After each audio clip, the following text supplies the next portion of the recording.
From Pacifica, this is Democracy Now! The complaint filed today charges Saipov with 2 counts. First, material support of a terrorist organization, that being ISIS. And second, a federal charge of violence and destruction of a motor vehicle with willful disregard for the safety of human life that resulted in multiple deaths. Federal prosecutors filed criminal charges against Sayfullo Saipov, the suspect in the deadliest terror attack in New York City since September 11th. Saipov faces up to life in prison if convicted of the charges.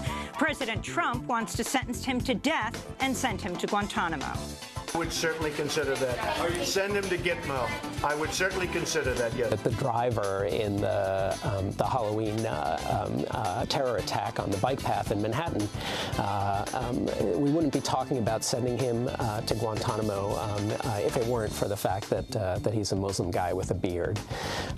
There's almost no rational reason to send somebody to Guantanamo, whether to be held indefinitely or to be tried in a military commission, rather than putting them through really the meat grinder that is the criminal justice system here at home. We'll speak with Shana Kadidal of the Center for Constitutional Rights and with the head of Muslim advocates, Farhan Akira. Trump also attacked the diversity visa lottery program that allowed Saipov to immigrate to the United States from Uzbekistan. Diversity lottery sounds nice. It's not nice. It's not good. It's not good. It hasn't been good. We'll look at the visa program that began under Presidents Reagan and George H.W. Bush, and we'll speak with scholars who dispute that Saipov's country of Uzbekistan is a hotbed of Islamist terror. All that and more coming up. Welcome to Democracy Now!, democracynow.org, the War and Peace Report. I'm Amy Goodman.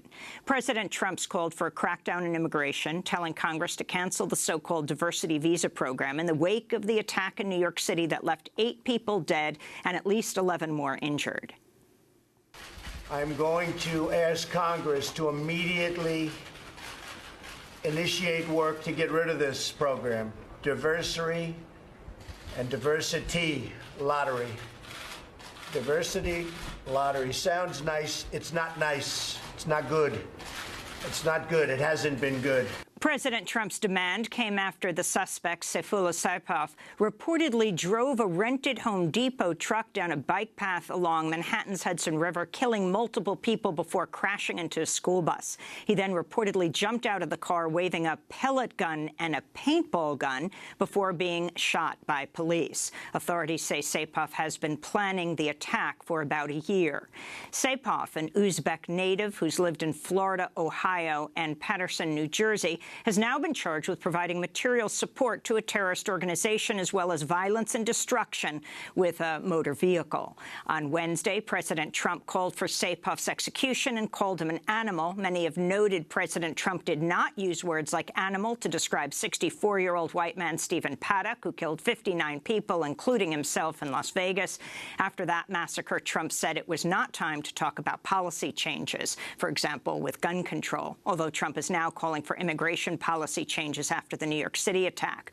Trump did not call for the death penalty after white supremacist James Alex Field killed one woman, Heather Heyer, by also driving his car into a crowd of people who were protesting a white supremacist rally in Charlottesville, Virginia in August. Trump did not call James Alex Field an animal, instead saying there was violence on both sides. President Trump suggested Wednesday he would consider sending Saipov to Guantanamo Bay. President, how do you want, Mr. President, do you want the assailant from New York sent to Gitmo? Mr. President, I would certainly consider that, yes. Are you considering that also? I would certainly consider that. Send him to Gitmo. I would certainly consider that, yes. This would mean sending Saipov to a military prison, even though he's already been charged with crimes in a U.S. federal court. Saipov has a green card, which means he's a permanent U.S. resident. On Wednesday, Republican Senators John McCain and Lindsey Graham also called for Saipov to be held as an enemy combatant under the laws of war, denied his Miranda rights, and taken to Guantanamo Bay. President Trump also claimed the U.S. does not prosecute terror suspects quickly enough, calling the U.S. justice system a laughingstock during a televised White House cabinet meeting Wednesday. We need quick justice, and we need strong justice, much quicker and much stronger than we have right now. because what we have right now is a joke, and it's a laughingstock. But only hours later, White House Press Secretary Sarah Huckabee Sanders flat out denied Trump made these comments, even though they'd been broadcast on television. This is Sanders being questioned by CNN's Jim Acosta. Why did the president call the U.S. justice system a joke and a laughingstock during his comments in the That's not what he said. He said that the system of justice in this country is a joke. He said the process has people calling us a joke and calling us a laughingstock. White House Press Secretary Sarah Huckabee Sanders refused to answer whether President Trump thinks slavery is wrong. Sanders was being questioned Wednesday by reporter April Ryan, who referenced White House Chief of Staff General John Kelly's recent comments that it was a lack of an ability to compromise that led to the Civil War. Compromise, the issue of compromise. What is the definition of compromise as it relates to slavery and the Civil War? Look, I'm not going to get in and relitigate the Civil War. Like I told you yesterday, I think I've addressed the concerns that a lot of people had and the questions that you had, and I'm not going to relitigate history here. When you left, so and I'm going to ask the question again. Why don't you ask it in the way that you're apparently accusing me of being? I'm not accusing. I'm asking a question, Sarah, seriously. The question is, does this administration believe, does this president believe slavery was wrong? And before you answer, Mary Frances Berry, a historian, said in 1860 there was a compromise. The compromise was to have southern states keep slavery, but the Confederacy fired on Fort Sumter that caused the Civil War. And because of the Civil War, what happened? The North won. I think it is disgusting and absurd to suggest that anyone inside of this building would support slavery. The Trump administration continues to roll back former President Barack Obama's efforts to normalize relations between the U.S. and Cuba. On Wednesday, the United States voted against a UN General Assembly resolution calling for an end to the U.S. embargo on Cuba. Last year, the U.S. abstained from voting on a similar resolution. On Wednesday, Cubans expressed frustration with the embargo. This is Cuban student Joel Gonzalez. Unlike last year, when we obtained an abstention from the United States, and now back to the vote against. With regards to Trump's policy, we can say that it's another maneuver that is being used by that U.S. president against Cuban politics. But still, we have hopes. There's always been hope. But let's say this year, we reaffirm our hopes that in later years, the blockade against Cuba, which has caused so much damage throughout history, could possibly be eliminated. President Trump is expected to nominate Republican multimillionaire Jerome Powell to be the next chair of the Federal Reserve.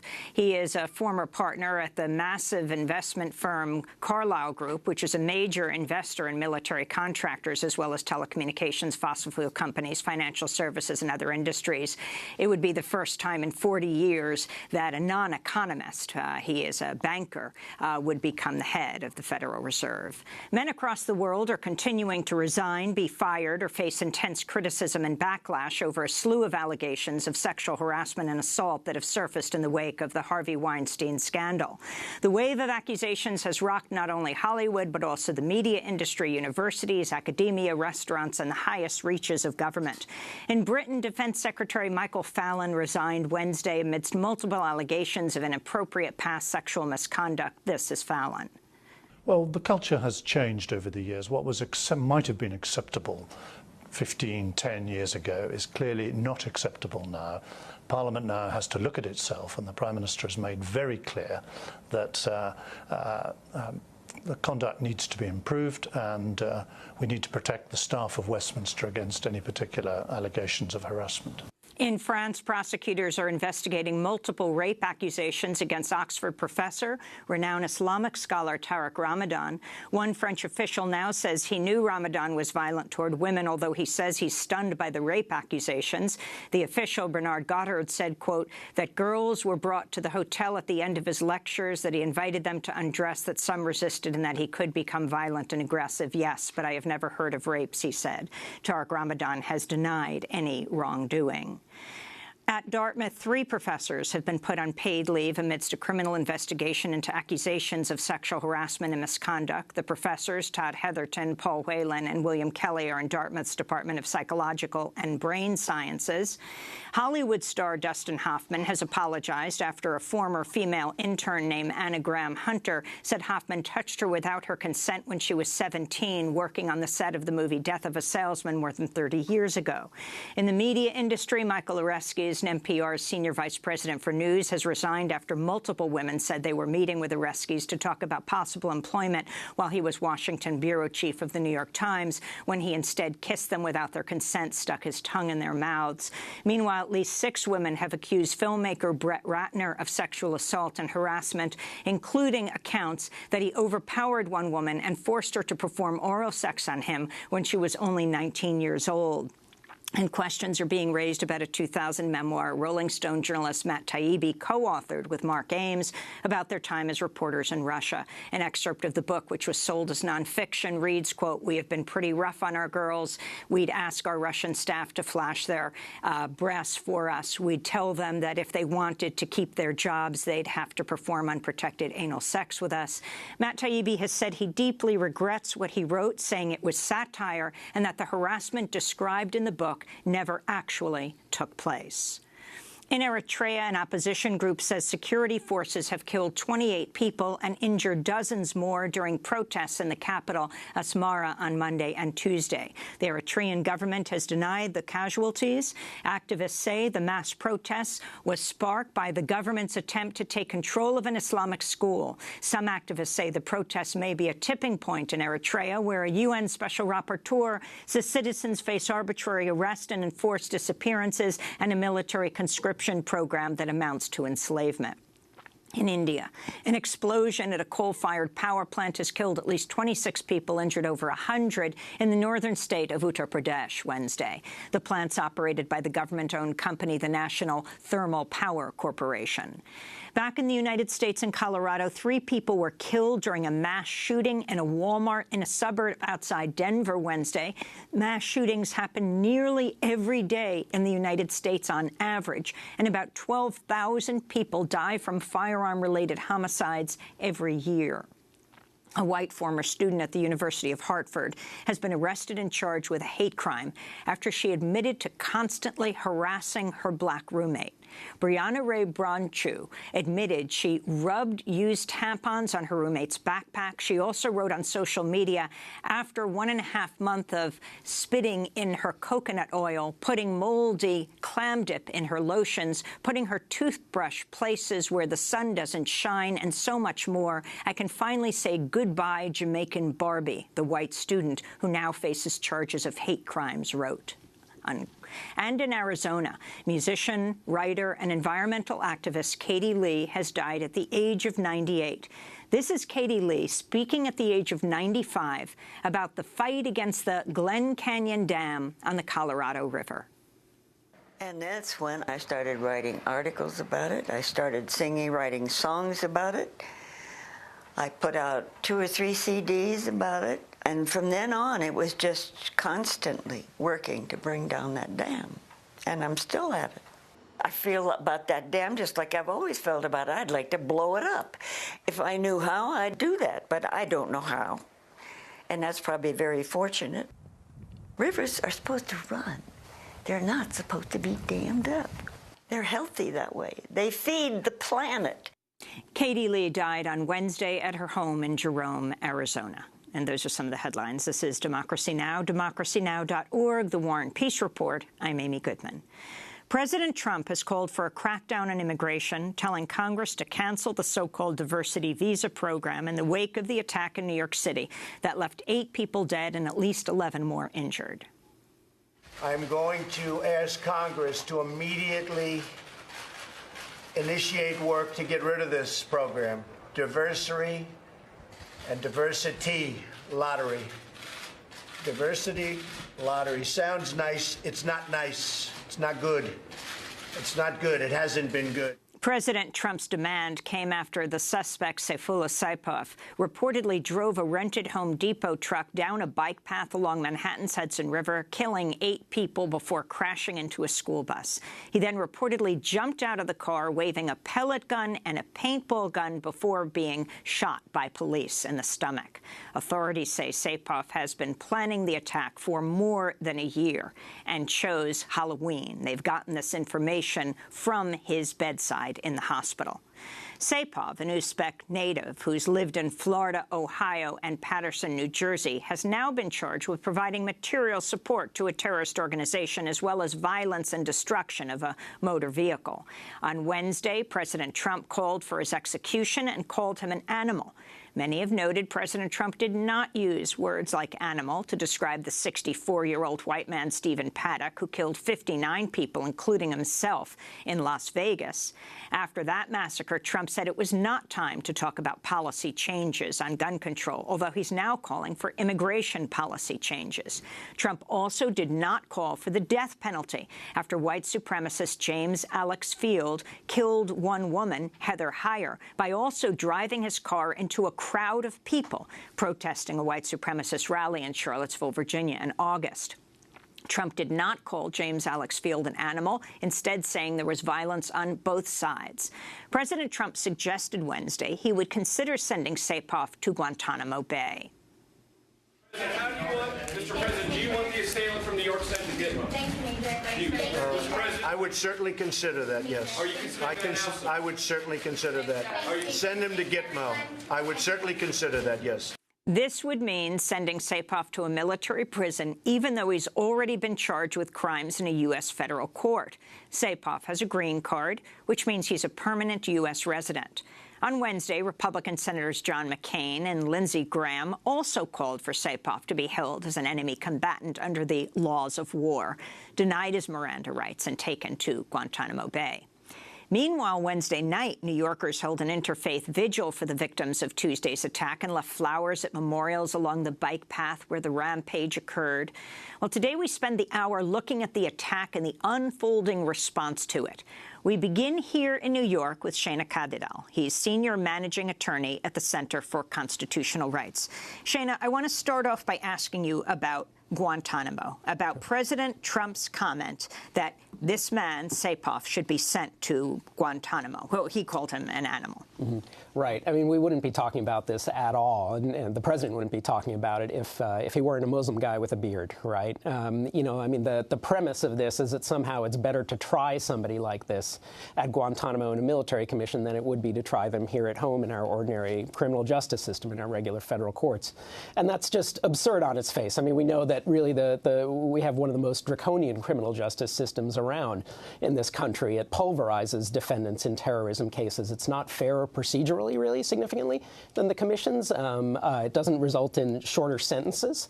And the conditions of confinement after you're convicted are typically worse. So, you know, there's no rational reason to try somebody down there rather than up here. You know, and it's just more theatrics from the president. I suppose we've come to expect that. The really maybe troubling thing is that the senior leadership in his own political party, the people we expect better of, McCain and Graham, are saying the same thing. And, you know, the reason they're saying it is that under Obama for 8 years, they were saying this as kind of the pretense for why we needed to keep Guantanamo open at all, that somehow it's a means of making people triable who we couldn't try here at home. Well, let's just talk about the significance of Guantanamo. It's dropped out of the news. People may not realize even how many men are there. But what happens to people who are tried in U.S. courts? I mean, already charges have been filed against Saipov.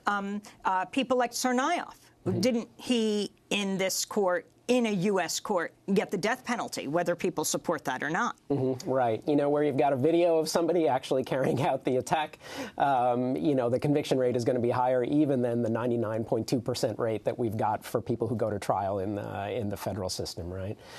So they get convicted. The sentencing is extremely harsh because we have sentencing guidelines that add a massive enhancement for terrorism crimes. We have mandatory minimums in a lot of different cases in the federal system, not necessarily here. but the sentences that are available are very long, whereas in the military commissions, a lot of people have gotten off basically with time served after convictions. And then the conditions of confinement are horrible for terrorism cases.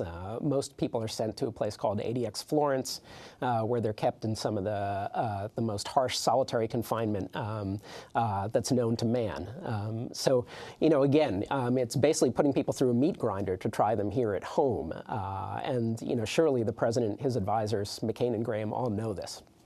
So talk about the number of people who are now at Guantanamo. And, in fact, if they're at Guantanamo and they go through a military trial, can they get the death penalty?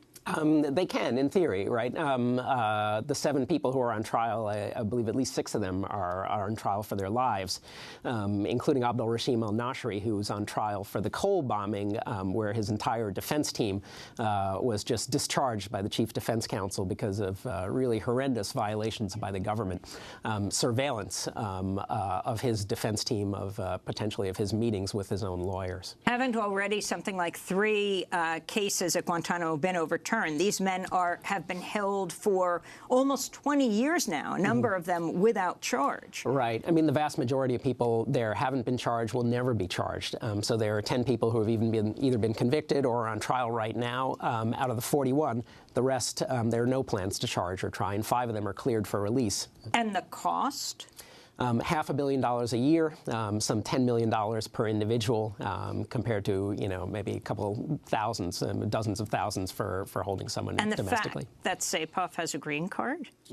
Right. Presents all sorts of other legal hurdles. Non-citizens can theoretically be tried if they fit the alien enemy combatant kind of standard in military commissions, but presumably he would have a whole host of constitutional rights unambiguously in those trials, whereas right now they're fighting over whether the non-citizens on trial actually have the full panoply of constitutional rights. I want to go from Trump really casting question about the U.S. criminal justice system, so saying that he must be sent to Guantanamo, to what he said about the U.S. not prosecuting terror suspects quickly enough, calling the U.S. justice system a laughing stock. This was during a televised White House cabinet meeting on Wednesday. We need quick justice, and we need strong justice, much quicker and much stronger than we have right now.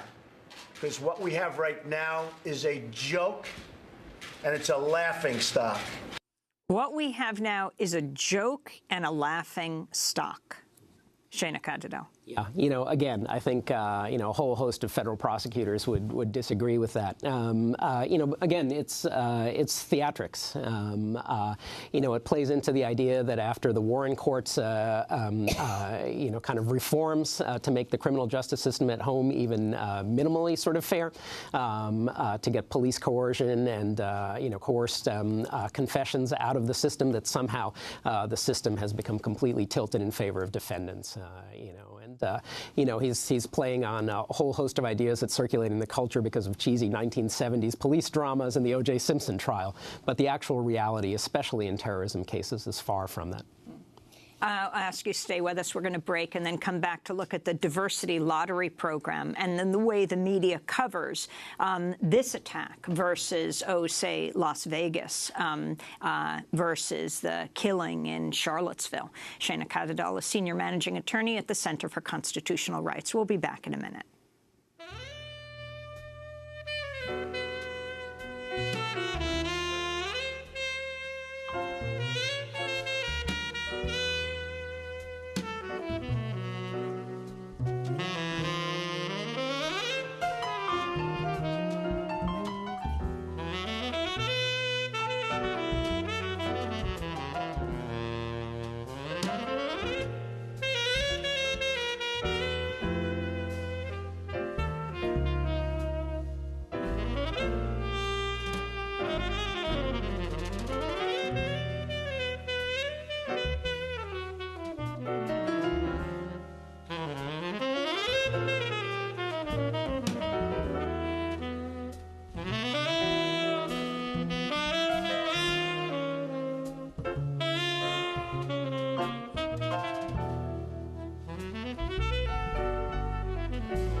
One for the Whistler by the late Mahal Richard Abrams, jazz legend, one of the founders of the Association for the Advancement of Creative Musicians. Abrams died Sunday at his home here in New York City.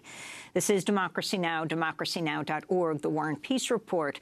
I'm Amy Goodman, our guest Shana Kadadal with the Center for Constitutional Rights. The attack itself, the assailant using a car, Shana. Right. You know, with a high-tech attack like the Las Vegas shooting with a guy with machine guns and bumper stocks, you know, we always assume that there are kind of technological means or policy changes we can make to make ourselves safer, right? Gun control and all the rest of it, right? With low-tech attacks, I think people tend to look at them and throw up their hands and think, you know, what can we do if someone's using knives or driving a car into a crowd? But the reality is we can do a lot to make ourselves harder targets, right? And with this bike lane attack, you know, advocacy groups, transportation alternatives here in the city have been calling to put up those metal rods that keep cars from being able to drive on bike paths and pedestrian paths, called bollards, for years and years and years. And that's a simple thing that we can do, not just on bike paths, but also on sidewalks to prevent attacks like we saw on Halloween or in Nice with a truck mowing down almost 100 people, right? And just generally, in a free society, it's very hard to stop low technology attacks. But that doesn't mean there's nothing we can do. Making ourselves hard targets, whether it means, you know, sadly not building 100-story skyscrapers or something much lower tech like bollards, you know, can help keep us a lot safer and prevent a lot of these things from becoming more deadly than they already are. We're talking about the Tuesday attack in New York City that left 8 people dead, at least 11 people injured. President Trump calling for a crackdown now on immigration, telling Congress to cancel the so-called diversity visa program. I'm going to ask Congress to immediately initiate work to get rid of this program. Diversity and diversity lottery. Diversity lottery sounds nice. It's not nice. It's not good. It's not good. It hasn't been good. But not everyone's on board. This is Republican Congressmember Peter King here in New York, a former House Homeland Security Committee chair, defending the diversity visa lottery during an interview Wednesday on the Fox Business Channel. To be honest with you, I've known a number of people in New York who come in under the lottery system, who have made outstanding contributions. They become citizens. So that really is separate from the idea of the vetting. I want to bring into this conversation Yolanda Rondon, a staff attorney for the American Arab Anti-Discrimination Committee, known as ADC, joining us from Washington, D.C. Yolanda, talk about what this diversity visa lottery is. Well, we essentially rebut the idea that our country is diverse enough, right? And that's why we no longer need a diversity visa, right? The diversity visa program was inspired and pushed to provide access and opportunity that without this, many persons across the world would not have access to, work hard and build towards the American dream and provide for their families and get the innovation that only the United States can provide. And we see this throughout the country, but particularly diversity visa holders I know as well as recipients are engineers like Hamid and Al-Jisi, right? And our PhD doctors for linguistics like Hamid, right? And so this diversity visa process and program is not it should not be removed based solely and replaced with a merit-based program, right? That is key and coined term to exclude people who are poor and people of color, right? And so people essentially who are poor do not have the access to wealth to ensure that their parents are able to send them to the top schools and et cetera are essentially excluded. Remember, Germany nationals benefit from this program as well as Spanish nationals, French nationals, right? So it's not particularly a program that's without merit, and it's extremely extensive, broad interagency review, checks, and reviews that last for 2 years. In addition to reports and reviews regarding people's identity, 15 years of history on their residence, their employment, as well as their family and relatives. And any diversity visa holder that does sponsor someone else or a point of contact into the country, of course, they go through the same immigration review process that all immigrants go through that enter this country, right? There is no special rule for diversity visa holders, and to suggest otherwise, to suggest that for some instance, black and brown people just don't play by the same rules. And that's the messaging and undertones behind this word of use of security, right? This is not about security, and merit or employment is not a definitive factor to have security or safety. I want to ask you about Trump's tweets about the so-called merit-based immigration program. He said, the terrorists came into our country through what is called the diversity visa lottery program, a Chuck Schumer beauty. I want merit-based. Trump also wrote, quote, we are fighting hard for merit-based immigration. No more Democrat lottery systems. We must get much tougher and smarter, he said, right away, actually, after the attack, blaming Chuck Schumer for the attack. Yolanda Rondon. Yes, no Democrat or particular politician should be blamed for the diversity visa program, right? Particularly, it was a bipartisan bill and policy that was put into place to, again, provide access and opportunity. As many are aware, both McCain and Grassley, as well as even Mitch McConnell himself, supported this bill and was signed into law by President George H.W. Bush in 1990. And so essentially, the diversity visa program has been operating for 27 years, right? And there hasn't been a problem. And so the diversity visa program is not the cause, right? Violence is the problem, right? And violence does not know immigration status or citizenship status, right? What's really at heart at issue here is that this is not a debate about diversity versus safety or security, but there is clearly shown a lapse in information sharing, right? A lapse in connecting the dots to prevent violence or attacks like the one that occurred in New York City. The fact remains is that if someone does not have a criminal past or history, there's no way to know who is or who is not going to commit a crime, right? So the blame the diversity visa program is to essentially scapegoat the most vulnerable, which always happens to be immigrants under this administration. Can you talk about how this was characterized in the media, immediately calling this a terror attack?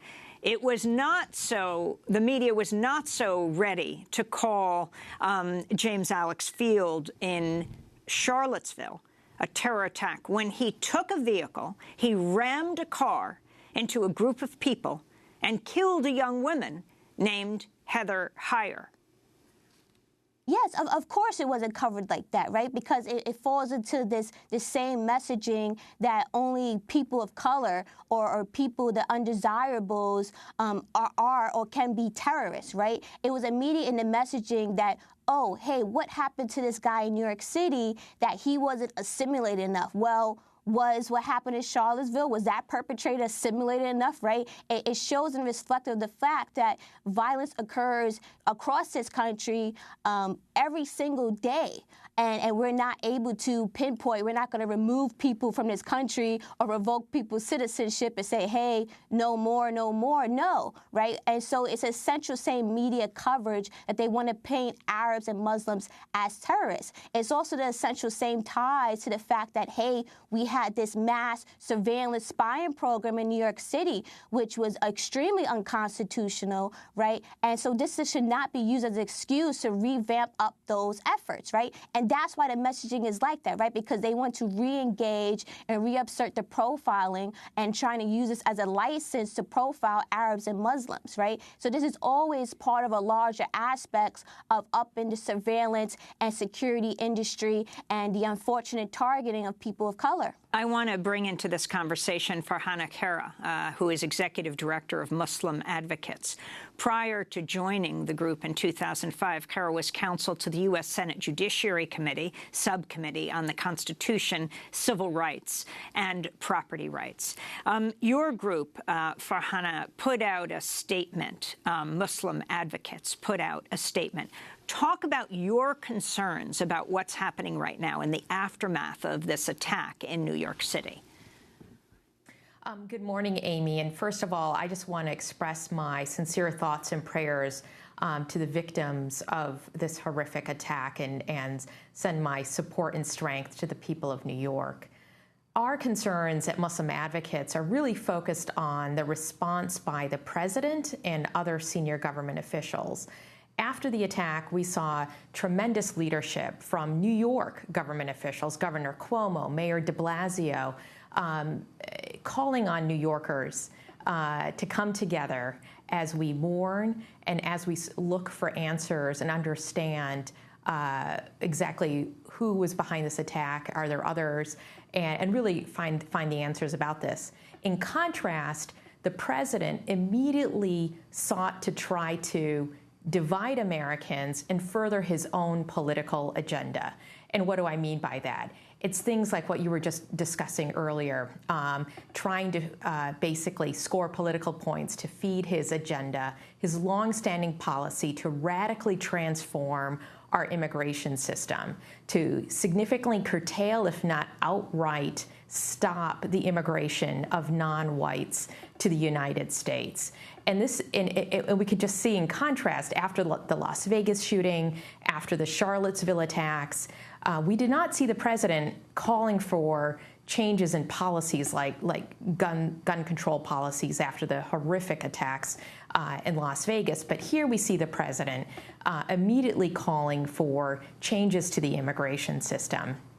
The other concern we have is Senator Graham, Lindsey Graham of South Carolina, claiming that he and the president had a phone call the evening of the attack and that they both agree that this is a religious war. This was deeply disturbing to us because we know, and I think all Americans can agree, that violence, unfortunately, has no single faith, race, or political ideology. Whether you just look no further than the Charleston attacks, the Charleston, South Carolina church shooting, the congressional baseball game attack, to know that violence, unfortunately, it comes in various forms, and so this is just deeply, deeply disturbing. And furthermore, the New York Police Department's own Deputy Commissioner, John Miller, yesterday in a press conference very explicitly and clearly said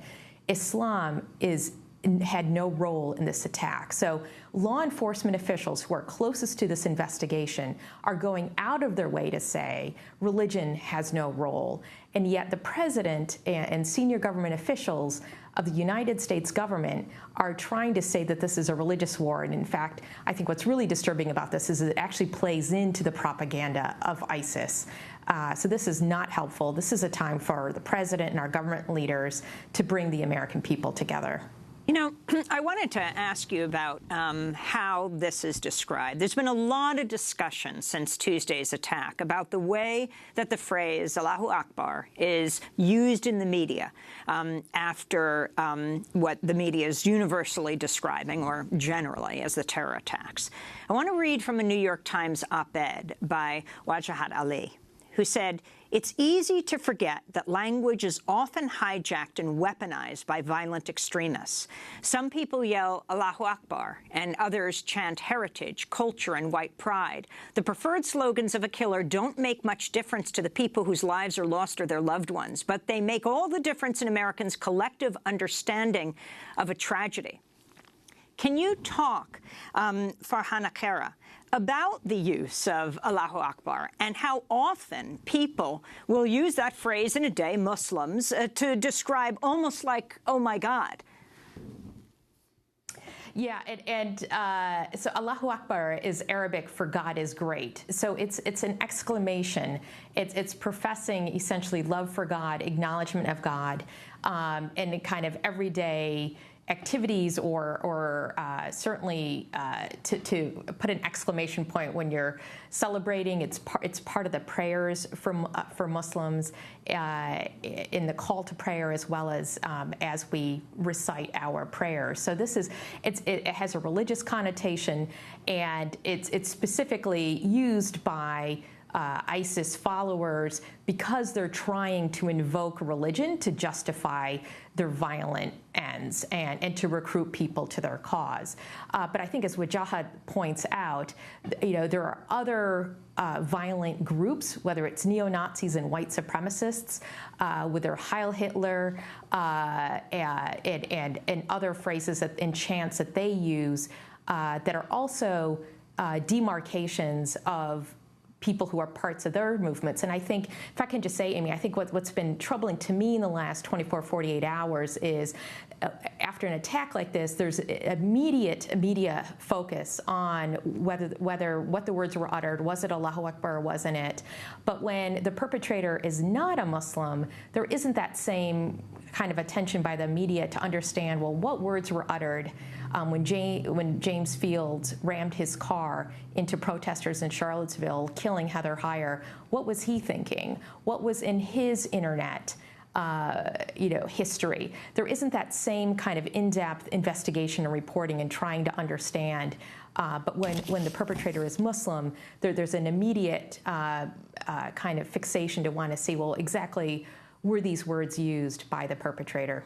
But as I mentioned earlier, as even the NYPD acknowledges, religion is not at the core of this violent conduct. And then you have the issue of the mispronunciation. You'll have a lot of people saying Allahu Akbar, which online people are laughing a lot about. Yes, even in this very difficult time, meaning potatoes are great.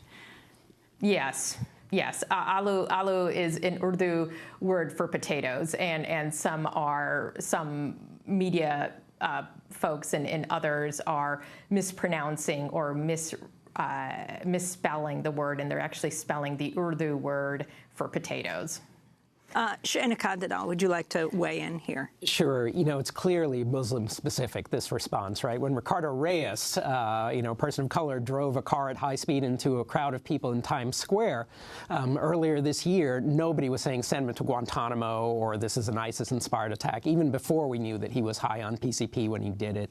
And I worry with Farhana that what we're seeing is, a cycle where rhetoric from the president, gratuitously cruel measures like the immigration ban and whatever response to this they come up with will in fact fuel more radicalization, more calls to violence from the other side, and it'll just build on itself, right? I mean, this guy was a guy who wanted to come to the United States, Saipov. He applied for a green card lottery because he wanted what we had to offer, and something went wrong here.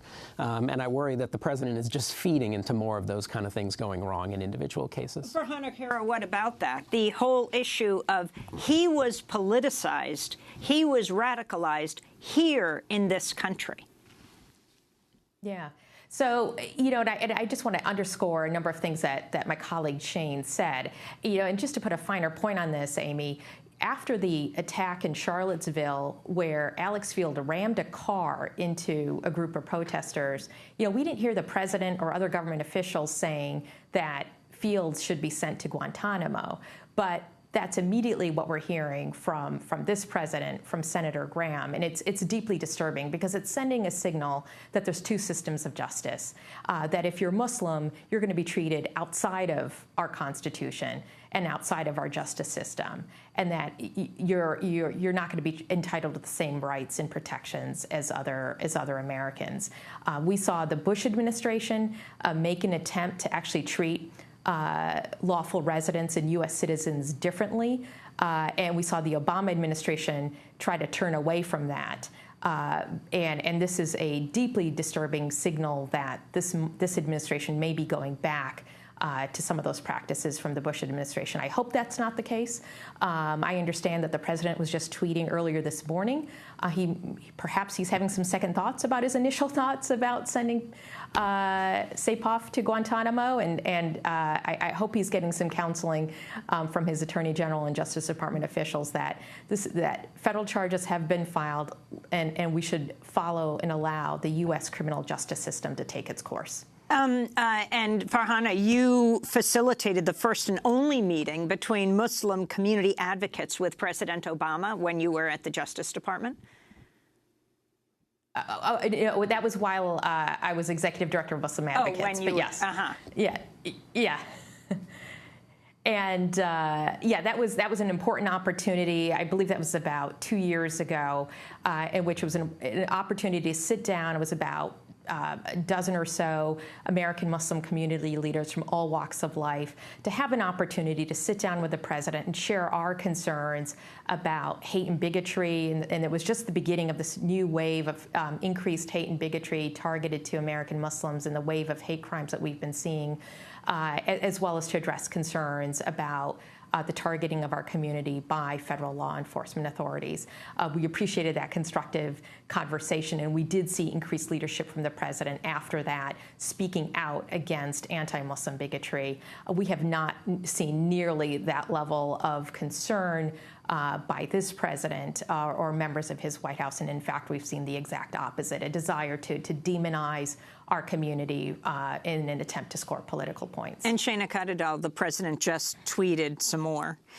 He said, would love to send the NYC terrorists to Guantanamo, but statistically that process takes much longer than going through the federal system. There's also something appropriate about keeping him in the home of the horrible crime he committed. Should move fast. Death penalty, exclamation point. Wow. Does any of that apply to the plotters of the 9/11 attacks who are sitting at Guantanamo, still not tried, 14 years You advocate after for them arrested. to be brought up into the U.S. justice system. As a New Yorker, absolutely. Well, we're going to leave it there. I want to thank you all for being with us. Farhana Khaira, Muslim Advocates, head of Muslim Advocates, Islamica magazine called you one of 10 young Muslim visionaries for leadership, innovative approaches, and a level of success that bodes well for America. Shana Kadadal of the Center for Constitutional Rights, and Yolanda Rondon, attorney for the American Arab Anti-Discrimination Committee. Before we go, a very quick point, a very quick question for Yolanda. This issue of Muslim families all over being so deeply concerned every time there is an attack in a country that leaps so quickly to caricatures and stereotypes, feeling, oh my gosh, what happens if the person is Muslim? What will it mean for my family? Yolanda. Yes, of course. There is a legitimate reason behind this. We have to look no further than the recent DOJ statistics released on the hate crimes that have occurred against the Muslim, Arab, Sikh, and South Asian communities. We have to also look no further than the mass reports ADC receives about bullying of students and their children in schools, right? And no further than the DOJ's, essentially limitless RLUIPA cases that they've taken on this year, where there's mass targeting, both violently as well as systematically, to exclude and keep Muslims and Arabs out of certain communities, right? And so this is the backlash that people are talking about. And it's not only the backlash in violent mechanisms, but in the systematic biases that play out when it comes to employment and thus forth, as well as in the media coverage of it, right? The backlash that people are painted, right? When someone gets on a train today who's wearing a headscarf, right? They're going to feel uneasy, right? People are going to look at them weary, right? Who should have to live like that, right? Who should have to worry about going to the grocery store just to buy food and worrying, hey, is someone going to call me a terrorist today? Or is someone going to try to forcefully remove my headscarf, right? No one should have to live like that, especially in America. Yolanda Rondon, thanks so much for being with us, attorney for the American Arab Anti-Discrimination Committee. This is Democracy Now! Stay with us. I know of a canyon where the golden towers rise, but the only way to see it is to slowly close your eyes, then climb in your rowboat through the waves. You'll glide down the chocolate river, floating with the tide.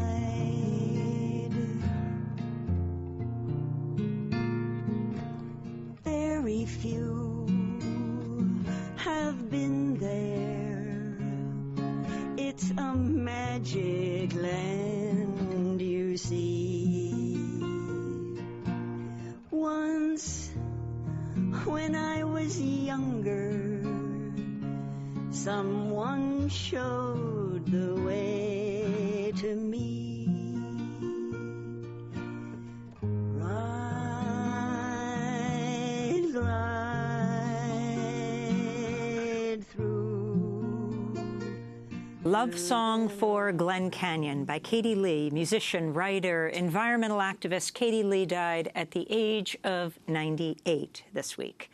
This is Democracy Now!, democracynow.org, The War and Peace Report. I'm Amy Goodman. Federal prosecutors have filed criminal charges in the deadliest terror attack in New York City since September 11th. They accuse Sayfullah Saipov of carrying out the attack in Lower Manhattan Tuesday that killed at least 8 people, injured about a dozen more, when he drove a rented Home Depot truck down a bicycle path, striking pedestrians and cyclists, then crashed into a school bus. 8 people died.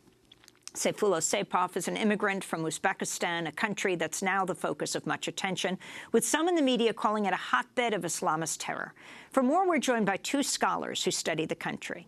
By phone from Tashkent is Steve Swerdlow, Central Asia researcher for human rights. And here in New York, Edward Lemon, postdoctoral fellow at the Harriman Institute at Columbia University. We welcome you both to Democracy Now! Steve Swerdlow, let's begin with you. Describe where you are, and then talk about Uzbekistan and, how Uzbekistan has been described since the attack here in New York. Well, good morning, Amy, and good evening from Tashkent. I also want to express my sympathy and condolences to the victims and their families. And my thoughts are also right now with tens of thousands of Uzbek Americans who I think are experiencing a great level of fear and apprehension about statements from the president and policies that could affect them. I'm here in Tashkent, and Uzbekistan is a complicated picture in the sense that it is a country with an atrocious human rights record. And there are thousands of political prisoners. There's widespread torture and almost no freedom of speech. But the reason I'm even here is because there have been some changes going on in this country over the past few months. There's a president that came into power about a year ago and is starting to make some modest, small, positive improvements in the human rights situation. But overall, Uzbekistan for about 27 years was ruled by a dictator named Islam Karimov, whose policies on religion and suppressing freedom of speech in large measure caused an outmigration of millions of Uzbeks to other countries. And I think that fact of migration is relevant to this case and to the other cases.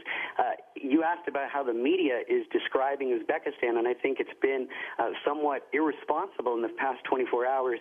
There have been wild generalizations about this country as a hotbed of extremism, of Islamism, and really, in fact, it's the opposite. The government has for years suppressed religion, and in many ways that authoritarianism is what's more relevant to this discussion. Talk about what we know about Sayfullah Saipov's background. I mean, he is now a green card holder in the United States, originally born in Uzbekistan. You're in the capital, Tashkent, Uzbekistan. That's right. Tashkent is the capital, the largest metropolis in Central Asia. This is a country of 32 million people, and what we know about Saipov is very, very sketchy at the moment, but we know that he lived in Tashkent.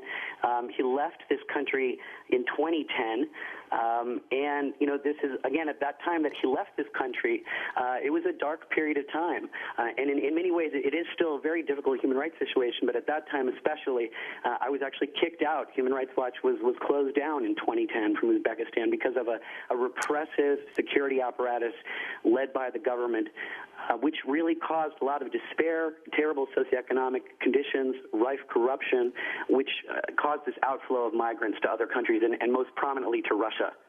So, Steve Swerdlow, can you talk about the role Uzbekistan played after 9/11, facilitating what are known as renditions to CIA black sites, this relationship between U.S. and Uzbekistan, and what happened in these black sites? Amy, that's a really important part of the story in the larger context of Washington's relationship with Uzbekistan. This was a country that President Bush really cozied up to in the aftermath of 9/11, and pretty quickly they started rendering or renditioning suspects to Tashkent, where they were interrogated and torture was used. If many will remember the revelations made by the former British ambassador here in Tashkent, Craig Murray, who revealed that torture was a widespread practice in the rendition program here. That led to a lot of controversy and a lot of research that Human Rights Watch was able to do about torture, including in some notorious cases, some prisoners that were actually immersed in boiling water and killed. Explain that further. You're saying that prisoners were boiled by the Uzbek government. That's correct. That's probably the most one of the most egregious cases that we were able to document, and this is back in 2002, but I should say that torture is a continuing practice. In fact, even now, it's still widespread in Uzbekistan's prisons. At that time, that was 2002, and the U.S. relationship with Uzbekistan was to close its eyes to the terrible human rights record and cooperate in the war on terrorism. We're also joined by Edward Lemon. As we learn more about Saipov, the alleged assailant here, he was shot by police. He was holding a pellet gun and a paintball gun. He had just come out of this vehicle where he had killed 8 people. They shot him in the stomach. How do you feel the conversation should be reframed in the media when it comes to where he comes from, Uzbekistan? Well, I think, as Steve said, Uzbekistan is a bastion of torture, more so than it is a hotbed of extremism. I think looking at the cases of Uzbeks who have led attacks abroad and who have been radicalized and have joined groups like Islamic State, most of these processes are happening outside of Uzbekistan. And Saipov, as we've already mentioned, was a case of this. I mean, he grew up in what was described as a secular family, what was described as a relatively prosperous family in Tashkent, and his parents were traders in the local bazaar. He graduated from financial college in 2009, started a job in a hotel, and then won the green card lottery and came to America. And I think we need to look to what happened to him after coming to America. Seemingly came for positive reasons, seemingly came to pursue the American dream. And I think it's important that we look at what happened to him after he migrated here. Well, what about this radicalization that occurred here? I think from the emerging picture that we're getting from speaking to his friends and from some of the things that have been said by the FBI, I think, he obviously lived a very transitory existence, first moving to Ohio, but then very swiftly to Tampa and then to Fort Myers, and he was a trucker, and he didn't really find any root in any community here. From speaking to his friends, he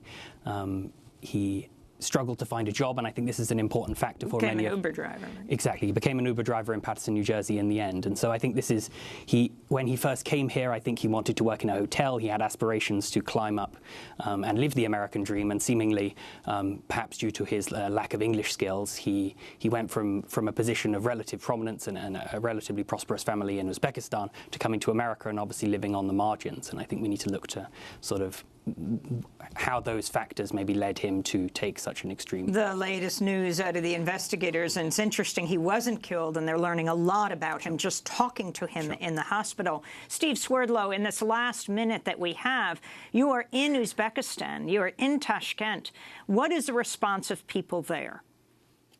I think people are shocked, and there's a certain amount of apprehension that the image of Uzbeks across the entire world could be sullied by this. I think what's interesting is that President Mirziyoyev, quickly sent condolences, though, to President Trump, which was a sort of departure from earlier practices where problems were ignored. I think the fact that it was acknowledged and acknowledged quickly by the government is a good sign.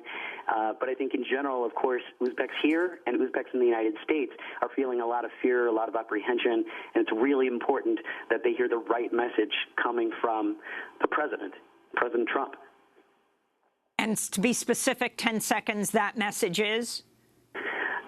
Well, certainly the Green Lottery, the diversity program, I think offers a lot of hope to people. I know people who are getting ready to participate in that program from this country, and I think that should not be discontinued. That would be a huge mistake.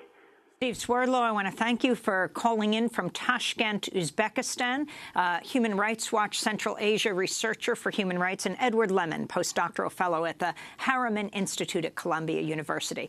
That does it for our broadcast. Democracy Now! Is accepting applications for our paid 6-month internships.